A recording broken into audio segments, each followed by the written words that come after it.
Hey, good morning and thanks for checking out the channel. Uh, this is going to be the first video in a series of Microsoft Flight Simulator videos featuring OnAir Company. OnAir Company is a add-on to Flight Simulator, Microsoft Flight Simulator 2020, Flight Sim 10, X-Plane, and Prepared.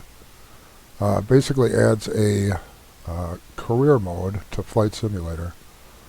Allows you to create a company, get jobs, build the company, hire other pilots, either AI pilots or real other player pilots, and let you build a company, build FBOs, so on and so forth. It's not free, it's about $10 a month, but they do have a free 7-day trial if you want to try it out. I'll leave a link in the description.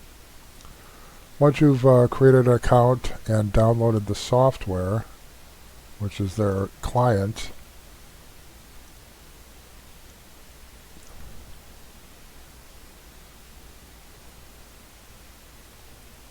this is the screen you'll see when you first log in.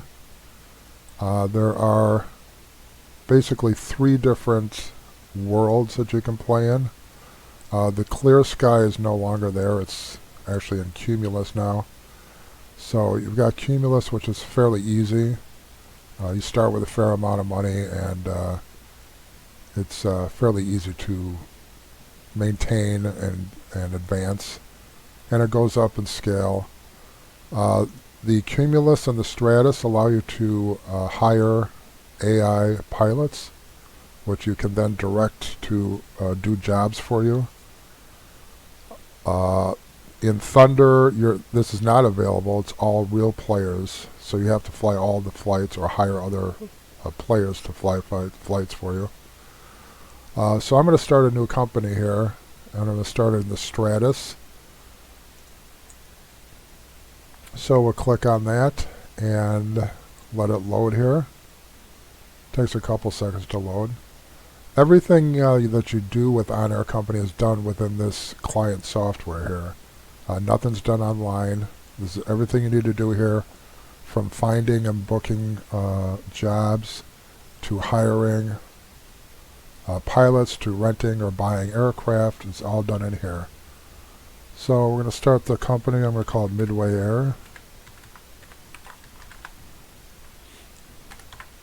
Give it a 4-digit or 4-character, can think of it as an ICAO company.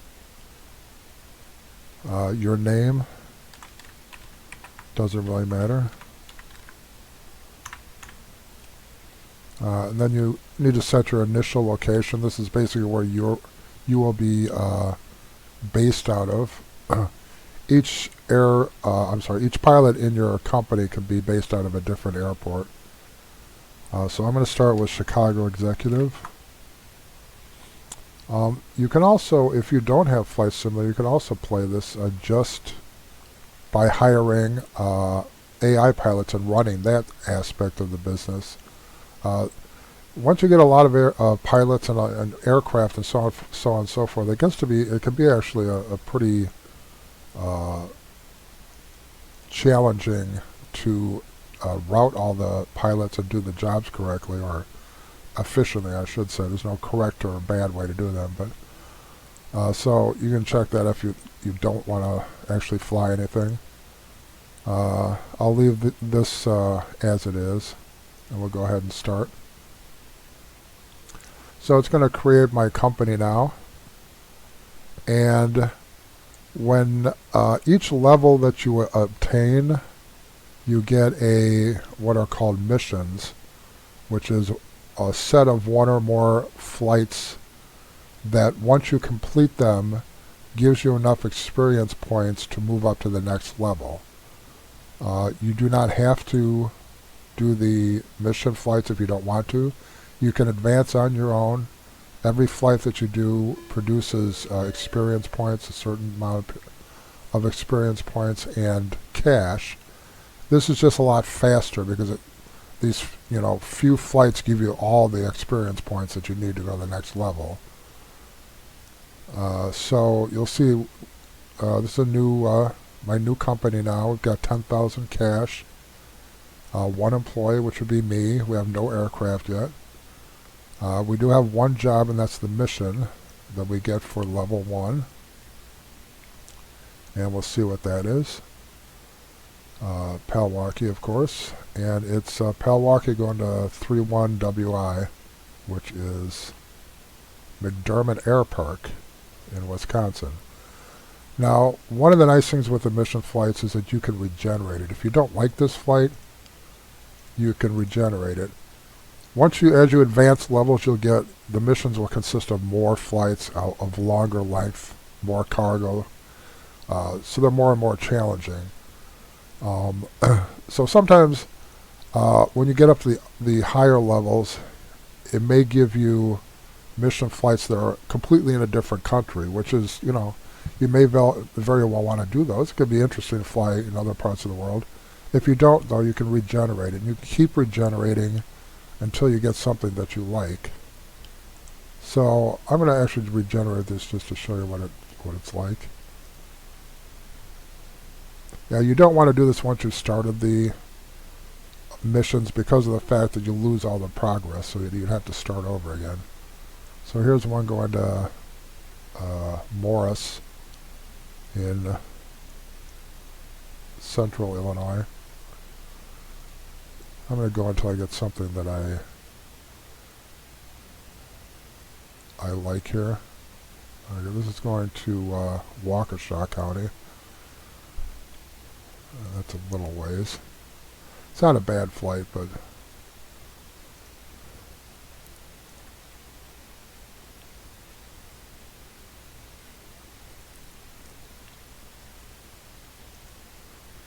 here's one going to Kenosha.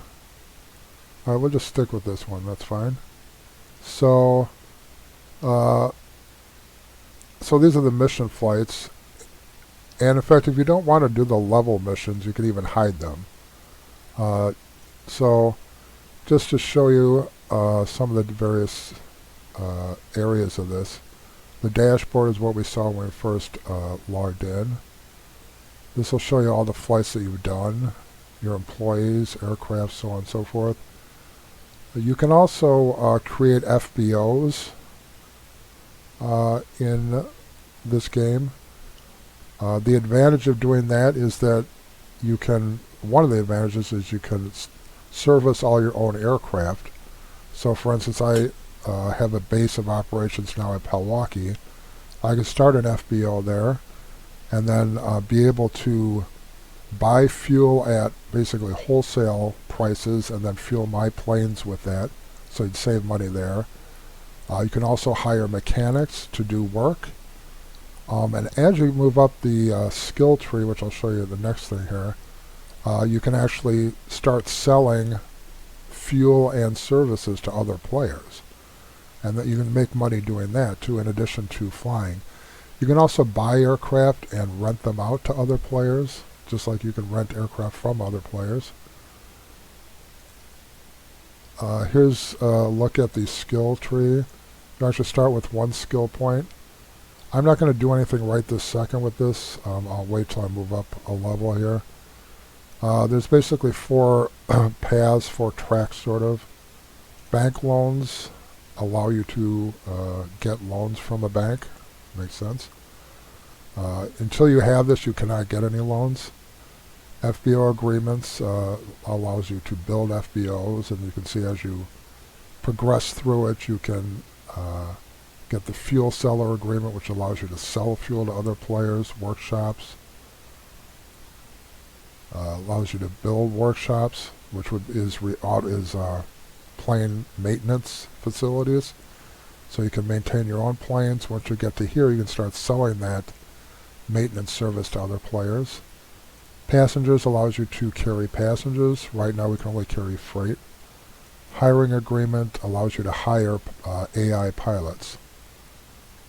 So here is your jobs area. This is where you can look for jobs. For instance, I'm going to go ahead and do this level mission, but you can also look for other jobs. So, for instance, you can enter the airport. I don't have any planes here. If you have planes, you can select the plane, which will then automatically fill in the appropriate minimum and maximums for that plane. Right now it's set for pretty much everything, so it's going to probably return a bunch of jobs, a lot of which I can't even do. But here's a bunch of jobs based out of Milwaukee. They may be going to or from Milwaukee. Various weights, passengers, so on and so forth. And you can sort them. You can sort them by pay. You can sort them by experience points if that's what you are, looking to get. And then there's different icons showing you what kind of transport it is, what kind of flight it is, and any restrictions. For instance, anything with this icon can only be flown by a human pilot, which would be you. AI pilots can't fly these flights. Fragile means you need to be very careful, during takeoff, landing, and during the flight to avoid any excessive G-forces or bouncing. You could damage the cargo. So that gives you an idea. You can, select various distances depending on what you're looking for. Here you can hire employees. You can also start virtual airlines, which we'll go into all this as we get to it. But for right now, I think we're ready to do the first flight here. I'll get back to it here. Pending jobs, here we go. And so we've got this flight. And it's nice, it shows you a little map here. When you have a bunch of jobs lined up here, it's nice to be able to click on them. It'll show over here the actual flight that you're looking at. It can help you decide, who you wanted to have do it and what order you want to do them. And this one's fairly simple, Milwaukee to Kenosha. So we'll get Flight Simulator set up and go ahead and do that flight. Okay, so in order to do the first flight here, we're going to need to rent an aircraft. So we're going to go into World. We'll do a find at airport first, see what's available at Chicago Executive. Okay, so we got 3 aircraft available, none of which I'm particularly interested at the moment. This one's not for rent. These 2 are absurdly large. You will find that sometimes the system puts some weird planes at weird airports sometimes. Just ignore that, pretend you don't see it. So we're going to have to go to Browse All. What we're probably looking for is a Cessna 172 or 152. That's about what we can afford to rent right now, and is capable of carrying what we need to carry.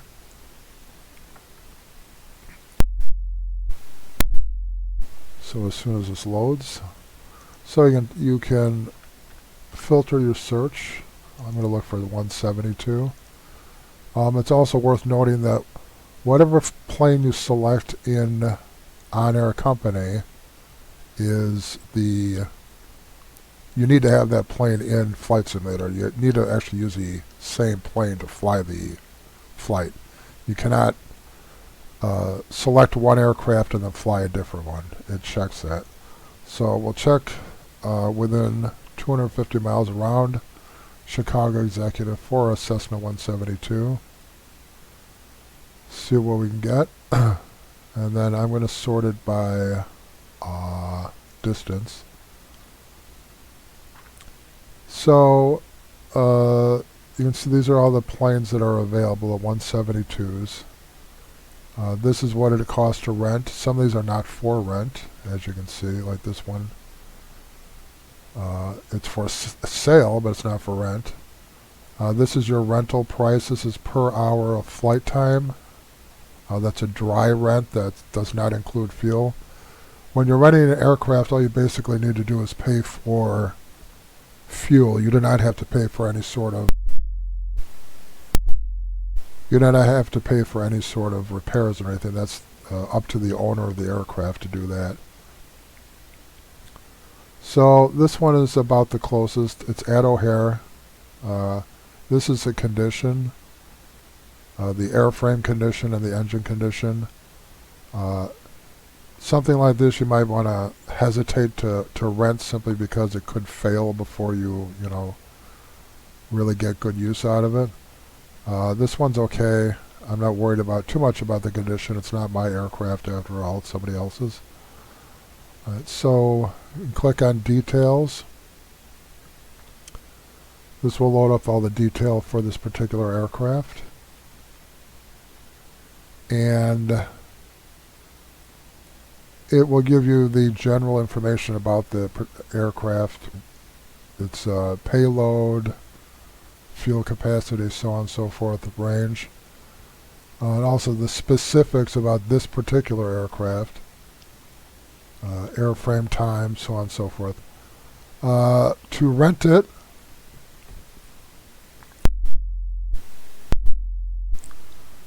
the rental cost, as I said, was $240.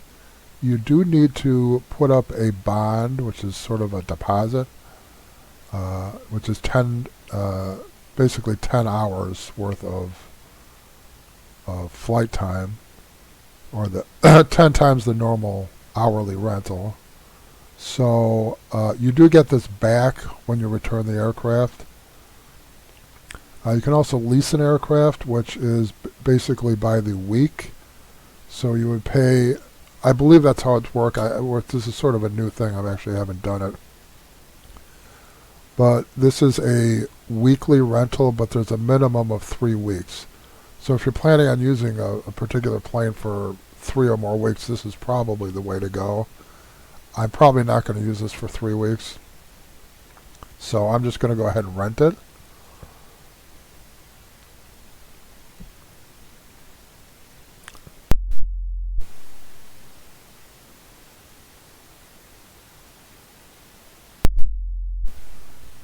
So when you rent an aircraft, you can, if you want, adjust the seat configuration. Not going to worry about that now. Also, since this is my first flight, I just started this company, I have the option to teleport my pilot to that aircraft, to that airport, so I don't need to worry about transport over there.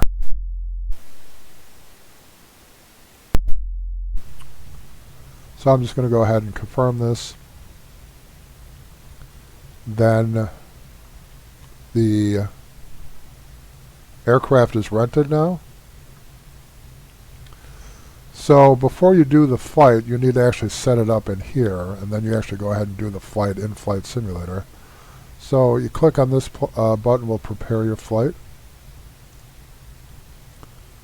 We'll click on that. This prepares the aircraft for the flight, as it were.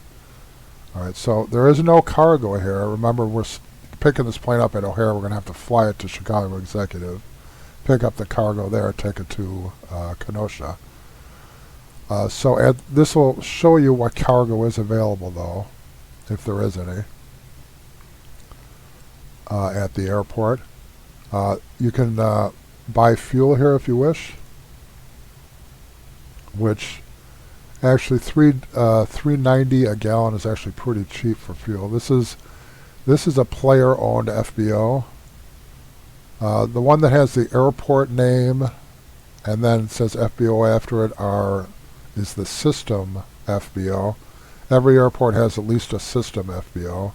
The rest of these are all player-owned, and you can see they have set their prices, and you can get into quite a price war with people sometimes if there's more than one FBO at an airport. This guy has 200 gallons at $3.90 a gallon. I will buy some of that since it's pretty cheap, like I say. $5–6 a gallon is pretty typical. Now, I don't want to overload this either because we are picking up cargo at Chicago Executive, which is not far away, so I'm not going to burn too much fuel. I don't remember how much cargo I had, but that should be good. You select the pilot. It will automatically select the pilot if he's at that airport. Usually, just make sure you get the right pilot. We only have one pilot, so not much to worry about. Then we select the destination. We're going to fly to Chicago Executive and pick up our cargo there. Oh yeah, right. So once you do this, I actually have added fuel here, so I need to do that first. Now this will actually load the fuel onto the plane,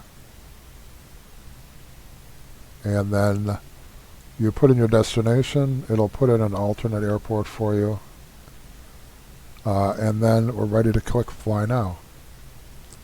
Now this will give me a warning because I have not picked up any cargo here. It's just a warning to make sure you haven't forgotten to do that. But there is no cargo here. It's just basically a ferry flight to Milwaukee, or Chicago Executive. I call it Milwaukee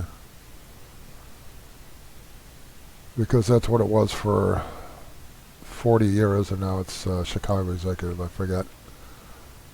All right, so you get a little map here and everything, which is got quite a bit of extraneous information. So it shows you where your plane is, where your destination is, so on and so forth. So we are ready to go ahead and start our flight in Flight Simulator, so we'll go ahead and do that.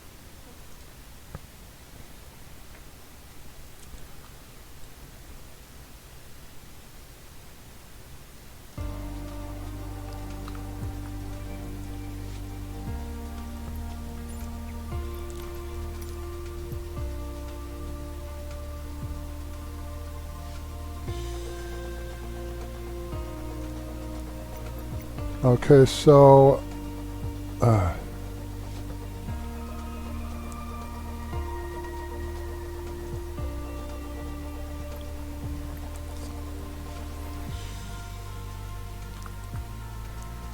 so I'm actually going to go back here. I forgot to do something. I didn't forget, but I did forget. So, we need to abort. I'm going to have to abort this.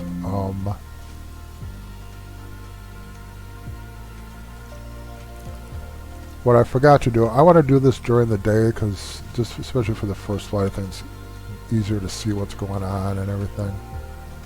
So, one of the options in the game here is, I don't know where it is the time. The game at the level I'm playing, which is on the Stratus, in the Stratus world, forces real time into the sim.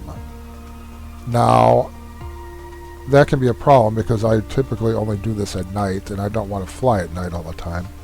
So fortunately there is a way of circumventing that, and that is when you start your flight. We'll go back and do this again. I don't have to do the fuel, it's already in the plane. And this is a persistent world, so like I said, I've already filled the plane up, so it will remember that, and the plane will start already with the fuel in it. And if you've already loaded cargo, it'll still be in there. So once you put in your destination, before you click the Fly Now button, you can change the UTC offset. So I'm going to go, it is almost 10 o'clock here, so I'm going to go minus, say, 6, which would put about 4 in the afternoon. So now I'm going to do it.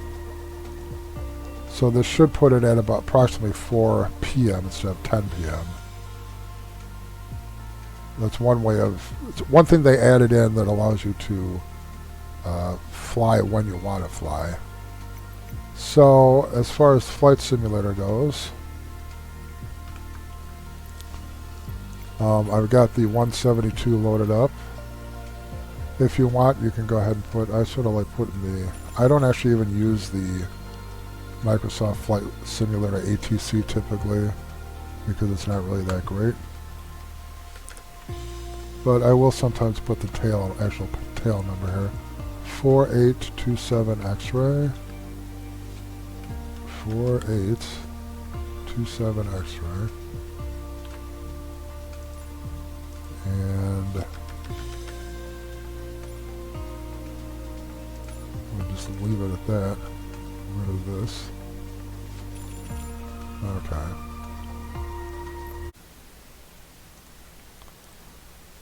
Okay, so we've rented the plane. We're at O'Hare. We're ready to do our flight. So we go ahead and click on this button. This will allow us to prepare our flight. So over here we'll show any cargo or passengers that are at the airport ready for you to pick up. We don't have any since this is just a ferry flight. We just rented this at O'Hare. We got to fly it to Chicago Executive to pick up our cargo and then take that to Kenosha. Fuel here. You can purchase fuel at the airport, and you can see that there are several FBOs here at O'Hare. The one that has the full airport name here and FBO after it, that's a system FBO. Every airport has at least a system FBO. And then the rest of these are player-owned, player-run FBOs. And you can see they set their fuel prices as they see fit. This guy is down to $3.90 a gallon, which is fairly cheap, actually. And if I needed any fuel, I'd probably buy some, but I don't. So next thing you need to do is select the pilot. It automatically will select the pilot that's at the airport if there's only one. If there's more than one, then you're going to have to do that yourself. Select our destination. We're going to Chicago Executive. Now one thing is that under the Stratus and Thunder worlds, the second and third hardest, Cumulus, there is an option to turn off the force time in sim option. You don't have that option in the Stratus and the Thunder worlds, so it will force real time into the sim. One way to get around that, because it's about 11 o'clock p.m. here locally, I really would rather fly during the day, so I can set the UTC offset time. If I roll it back a little bit, say it's 11 o'clock here, I'm going to set it -9. So that should put it at about 2 p.m. I'll make it -8. That'll be 3 p.m. local time. So then we can go ahead and start the flight. It's going to give me a warning here because I haven't loaded any cargo or passengers. We don't have any, so that's not a problem. It helps you though, in case you forget to do that. I've done that a couple times myself. Get the plane all prepared and ready to go and forget to take the cargo or passengers. So you can see everything's, the tracking conditions, everything's checked green here. That means it's all ready, all set to go. You can hit start tracking anytime before you start your engines. If you start it after you start your engines, you will get deducted a small deduction off your experience points for the flight. Not a big deal, but no point in wasting them anyway. So we will go back to Flight Simulator here. I'm going to go ahead and hit start tracking. You'll notice that it changes the day, or the hour of the day. It set it back to 3 p.m. In the simulator. So we're all set to go. I have set the weather. I usually use real weather, but the weather here is pretty crappy. It's snowing, freezing rain sort of stuff. Make for a bit of a struggle flying in that weather in this plane. So I've set it for nicer weather. Why not? And so I'm not going to do a lot of pre-flight or anything. I'm just going to pretty much go here. So we'll go ahead and start it up. Battery on.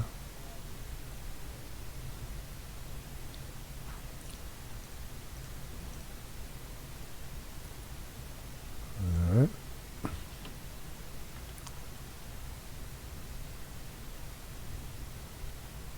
I'll turn the pitot heat on anyway. Turn the strobe on. Alright, so let's turn the avionics on.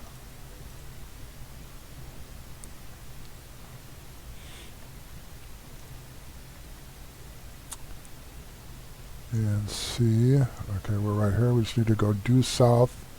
We'll go down to runway 27 left, I believe that is. Go ahead and take off. And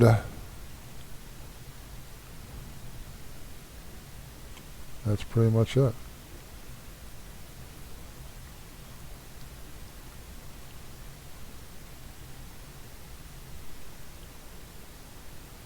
So I'm not using I have the default ATC turned off at this moment.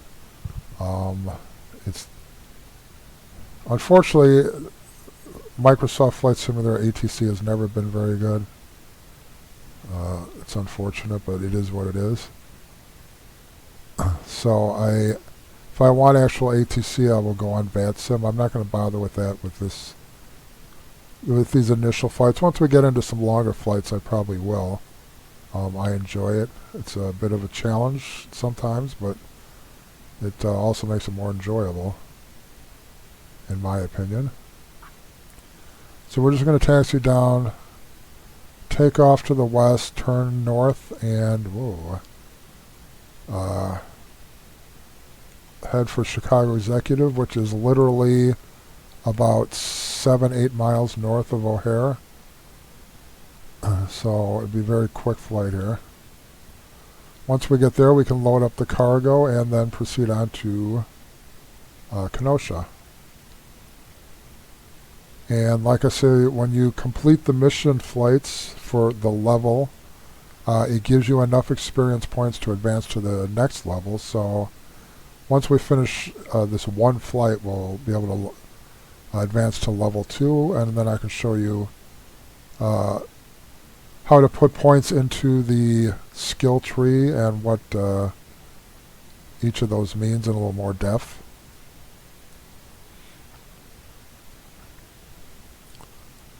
And like I said, it can get quite involved here once if you start hiring AI pilots, and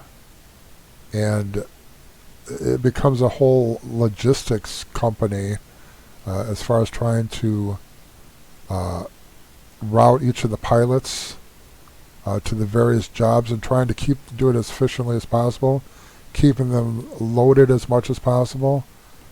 You know, you don't want to go from point A to point B and then deadhead to point C. You'd like to have a cargo at least going in that direction or something going in that direction.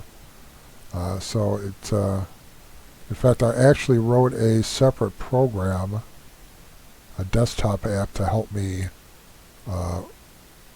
route these, because I realized it was getting to be so confusing, complicated to do, that it was consuming literally 2 or 3 hours a day just doing that.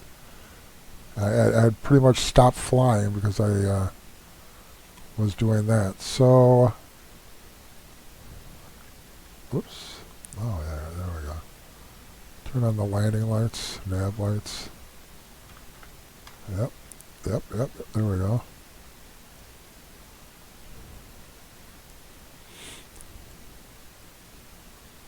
Alright, 27 left. Let me zoom this out a little. I do not have any nav aids tuned in here, because that's the right thing to do. I should probably have like Northbrook VOR tuned in, but I'm hoping I can just do this visually. I mean, Probably not. A little squirrely on me here. Alright.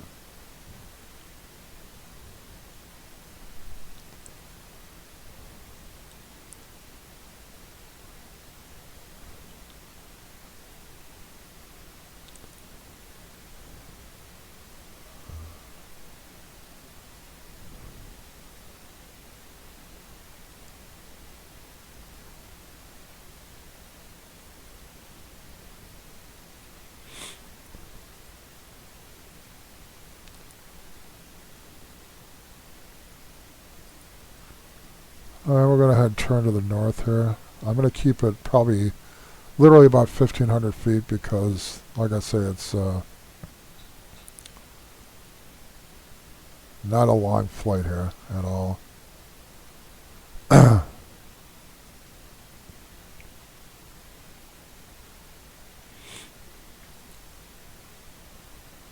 then I think I'll just do, I have the weather set for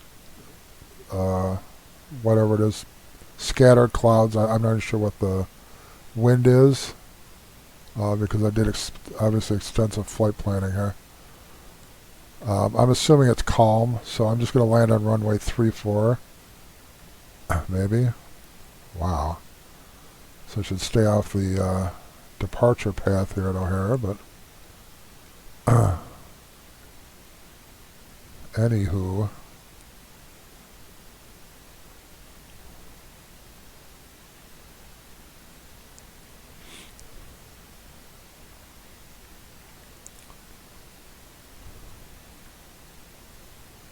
Going off over all the markers here at O'Hare, every single runway. Because that's what happens when you cut across the departure path of 6 different runways at O'Hare.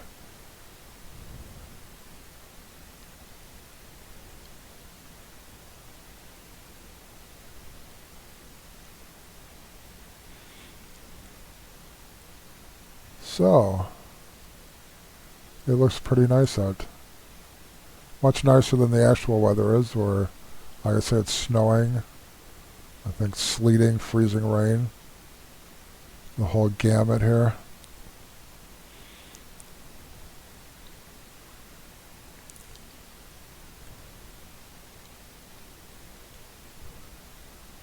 So this is Milwaukee at our 10 o'clock here, I believe.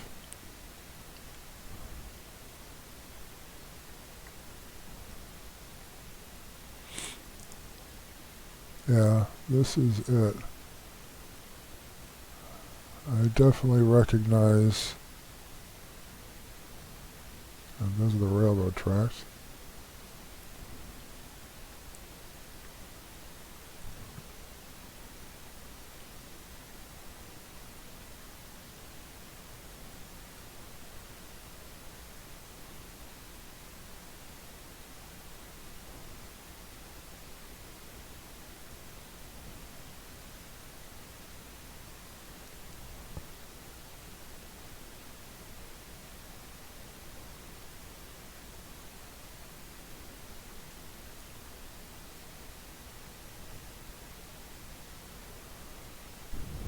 So that's Milwaukee, or I'm sorry, I call it Milwaukee.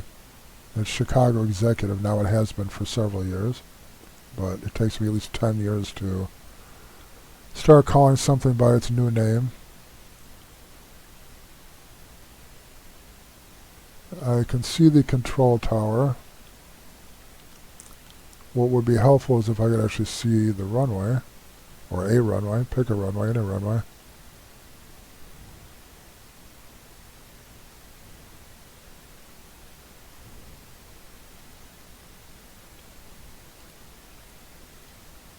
Okay, there we go. So runway 34 is over here.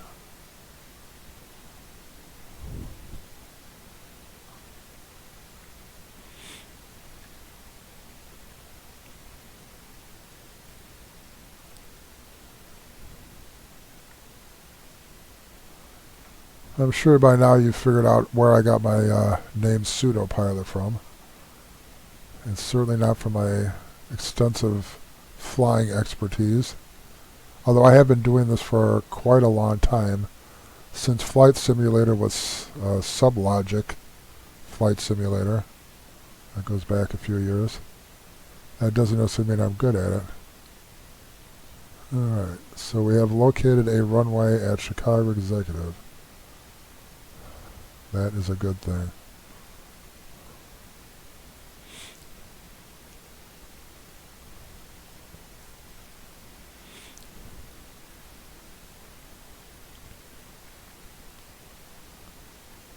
And this is actually runway 34 if I'm not mistaken. So not only have we located a runway, but we have located the runway we're actually looking for. It's a double bonus. Alright, so, and during this whole flight here, the OnAir software has been keeping track of all sorts of parameters, and you can see that.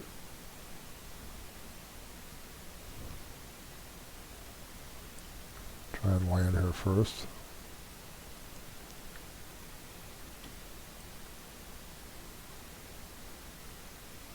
Get down, Betsy. There you go. Okay, so OnAir has... Whoops. Okay.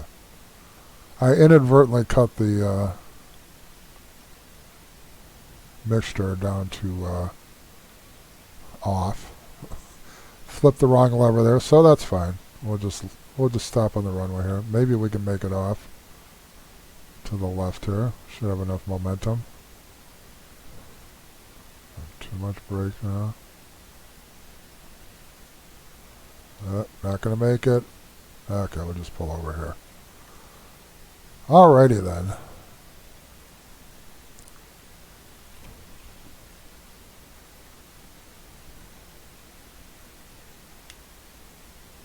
Alright. Excellent. So once you shut the engine off, the software, OnAir software, records the completion of the flight. You do need to land at or near the correct runway. I'm sorry, not correct runway, but correct airport. It does keep track of your position, of course, and there is a bit of a buffer, a bit of a, what do I want to say? You don't necessarily have to land exactly on a specific place at the airport, just in general at the airport.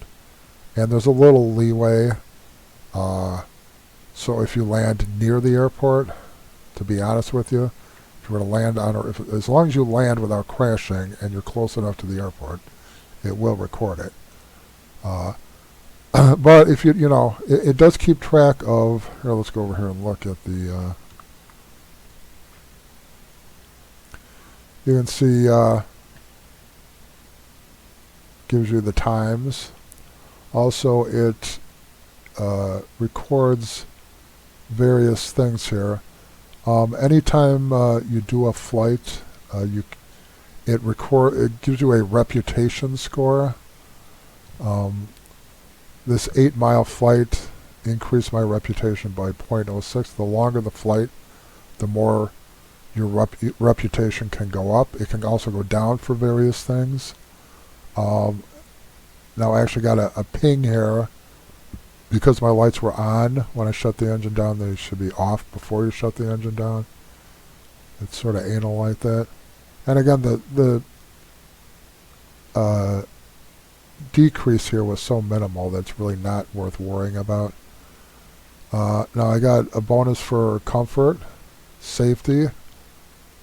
Safety bonus not obtained because my lights were on. Aircraft handling bonus obtained. They obviously weren't actually watching the flight. Normal wear and tear. This is wear and tear on the engine and the aircraft itself. So once you're, have you looked at that, you can hit OK.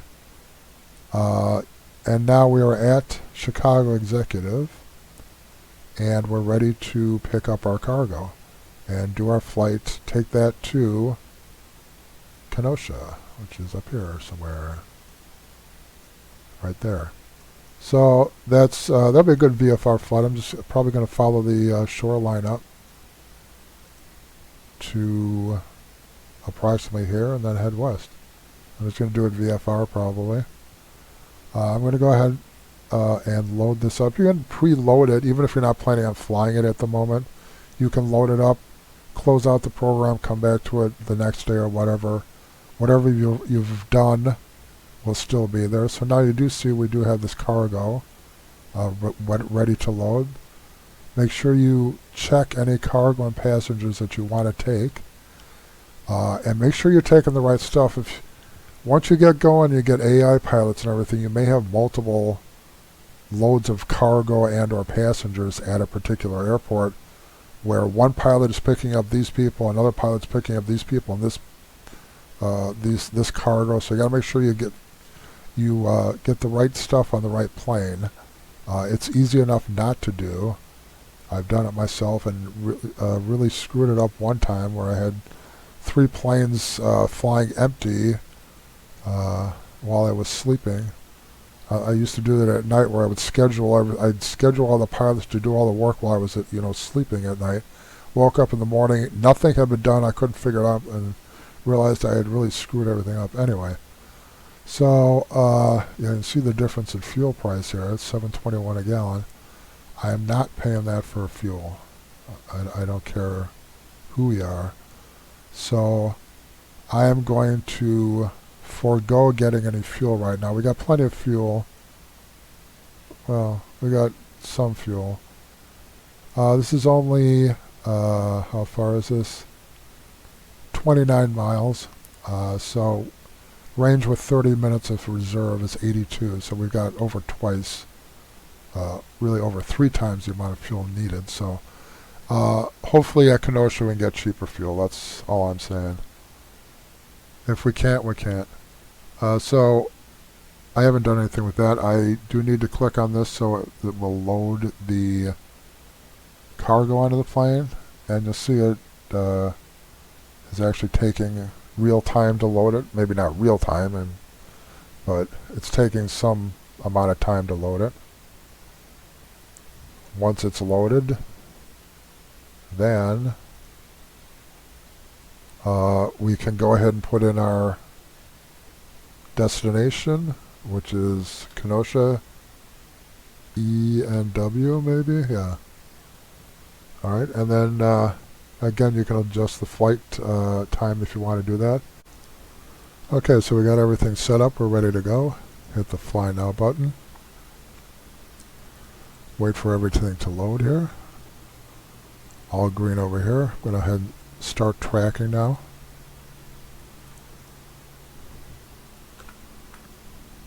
So, Flight Simulator I got loaded up at Chicago Executive. Again, I have the engines off, cold and dark. So we'll go ahead and start it up. Turn the beacon on.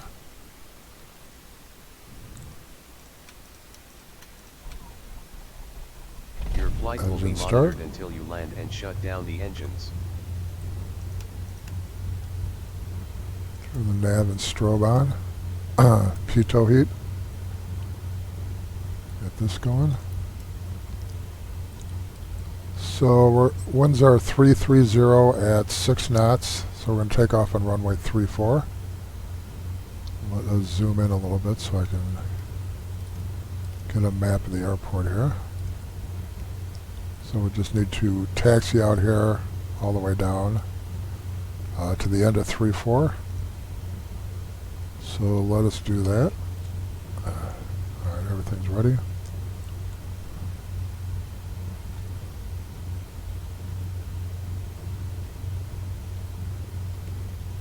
Alright.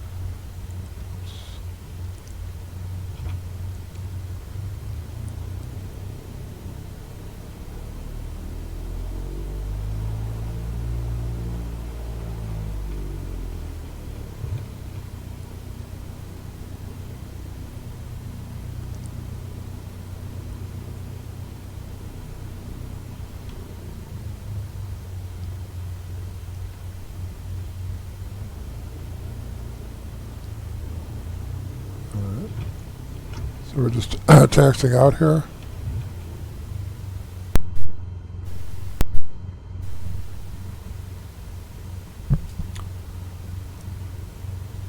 I've never seen these red lines here before, which is interesting, but that's okay.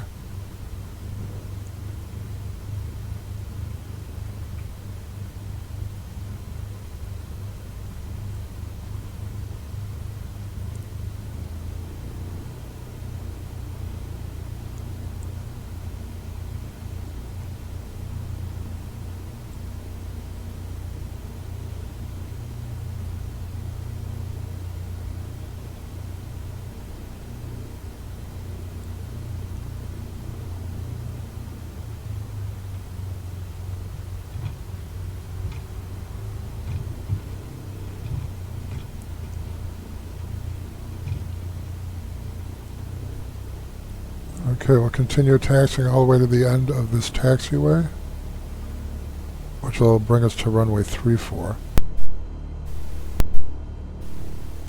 So have to watch out for vehicles here. They tend to come out of nowhere and do not yield to any aircraft.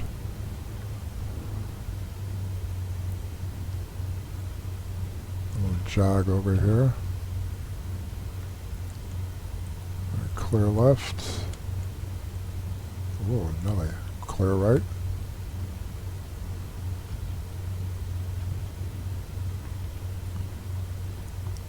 So once I take off, I'm just going to make a right turn heading 090. Take it to the shoreline and head north on the shoreline to Kenosha.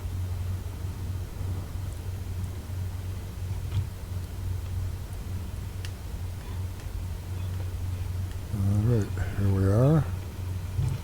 And again, I've got the ATC turned off because it's next to useless, especially with VFR flights. Alright, ready to go here.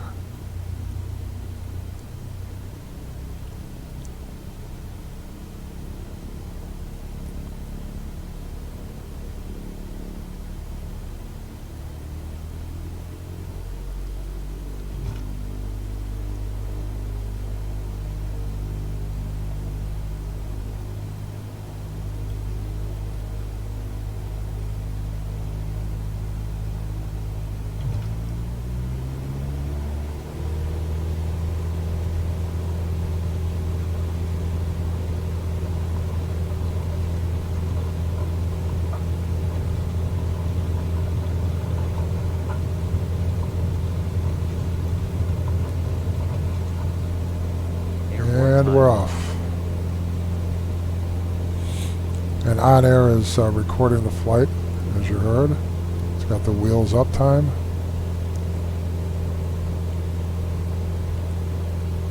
So it's supposed to be scattered at, I think it was about 2,900. So I'm going to keep it at probably like 2,000. And try and stay below the clouds here. I'll go ahead and make the turn to the east.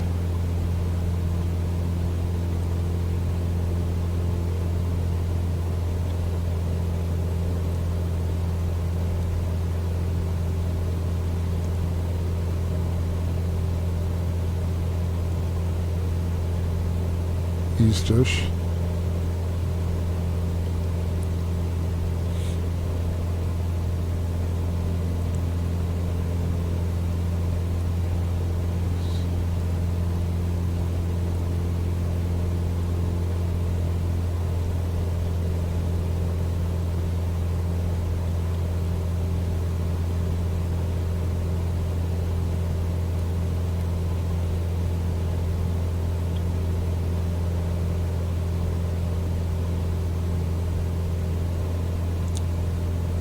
We're coming up on 2,000 feet here. Gonna level off.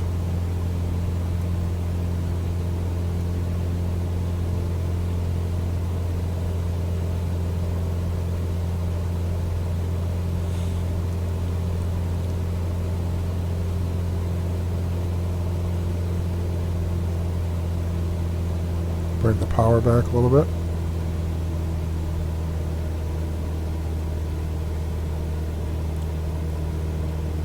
Watch our altitude here. It's crept up to almost 2200.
Alrighty. So it shouldn't be too long of a flight here. Probably about 10 minutes to get up to Kenosha, roughly.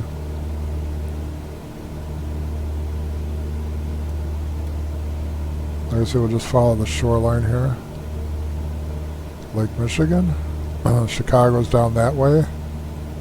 And obviously we're heading north here towards Wisconsin.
Go ahead and turn the autopilot on for a little bit here.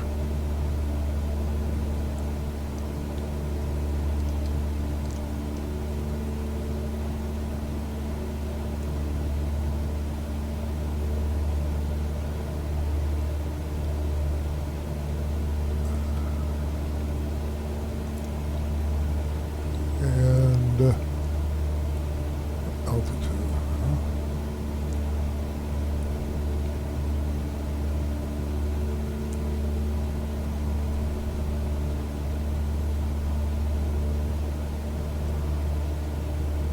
So we look over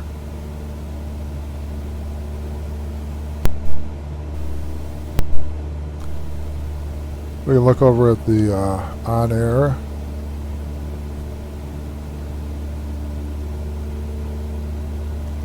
map here.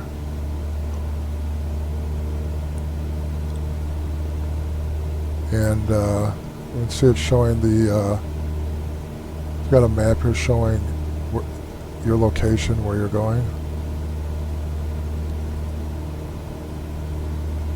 And it's recording. You see over in the lower right here, it has the altitude and power settings. It's recording.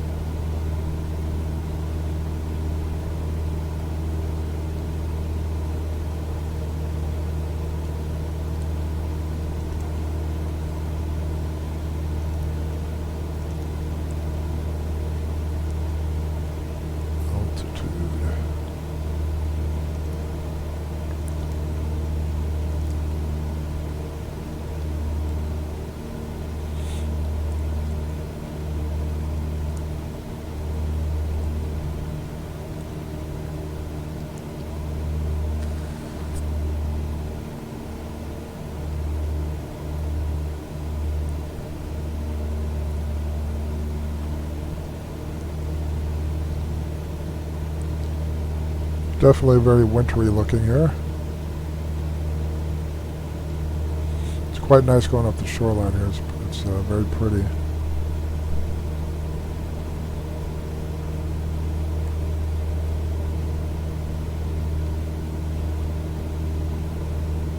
And we're coming up on Zion,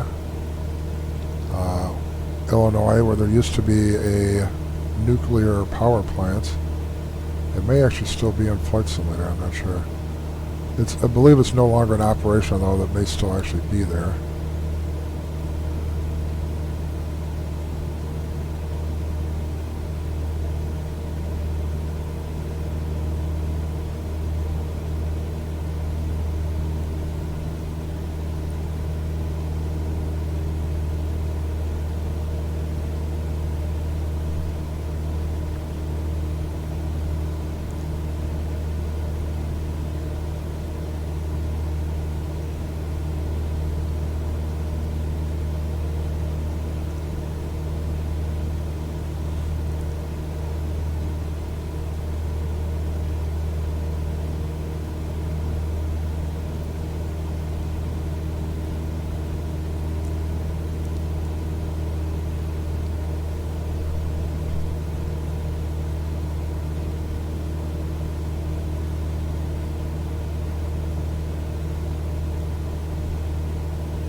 Get an outside view.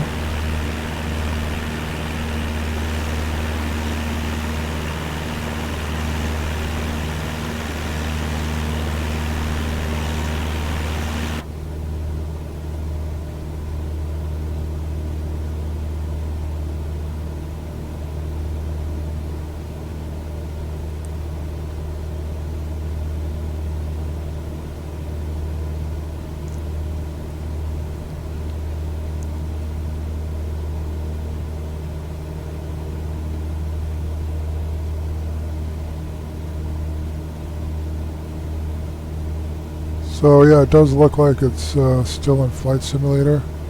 There's also a national park here, which we're just passing off to our left here. And here is the Zion nuclear power plants. See the two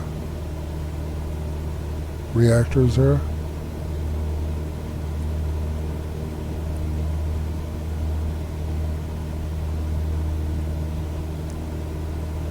So we're about at the Wisconsin state line here.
And we can see Kenosha showing up on the map here in the upper left corner there.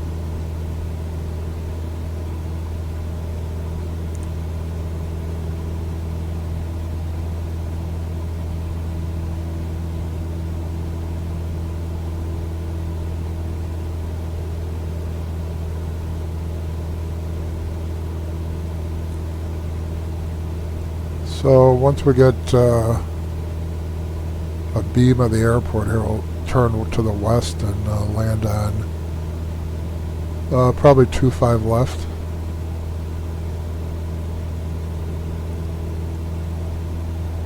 Showing 300 at 4 knots at Kenosha, so that'll be fine.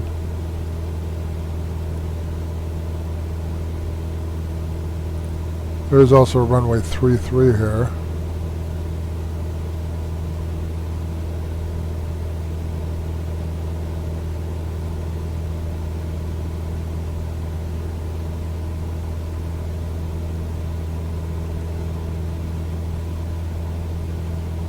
Ice out on Michigan, Lake Michigan. Fairly realistic looking. Especially farther north here. The farther north you go, the colder it gets in the winter and the more ice you get accumulating in the lake.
Alright, we'll go ahead and turn in towards the airport now.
Alrighty. Well, I'm pretty sure we just landed actually on a taxiway, but that's good enough for now.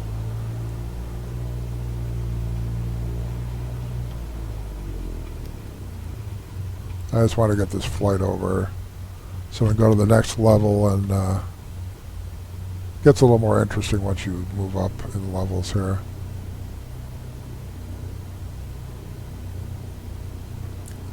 Might actually do some flight planning next time. I mean, at least have a chart of the airport up so we know what we're doing.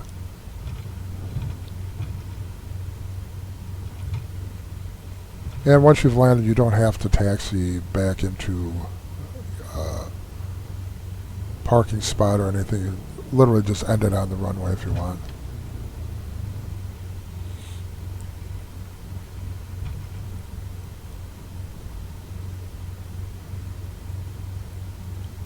Let's go ahead and stop right here. Parking brake.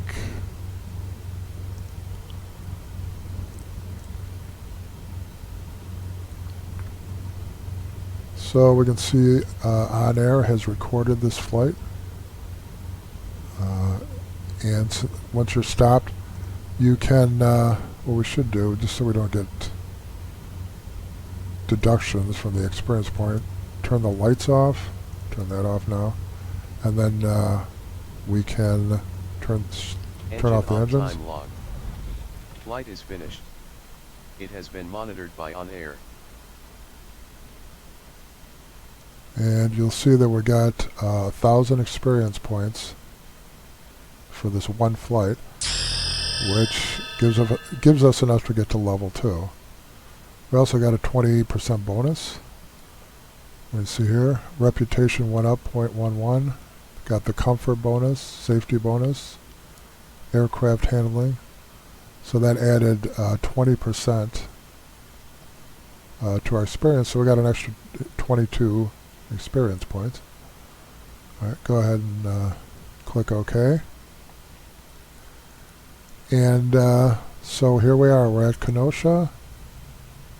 If we go to pending jobs, we'll see that we have another now mission, which this one is 5 different flights now that we can do. Again, if we finish all these, then we'll get enough experience points. Where is it here? This gives you 2,000 experience points, which would be enough to get to level 3. Also pays you 7,500. And this, you can see, is a series of flights: Milwaukee to Rochelle, Rochelle to Kankakee, Kankakee to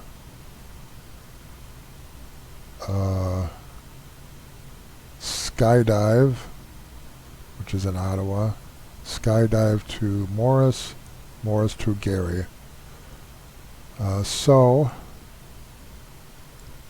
We also should have gotten 2 skill points. So you'll see we now have 3 skill points to distribute.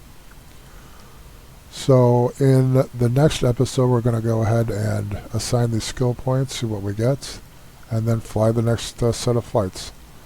Thanks for checking out the channel. If you like this, hit subscribe and like, and I'll see you in the next episode.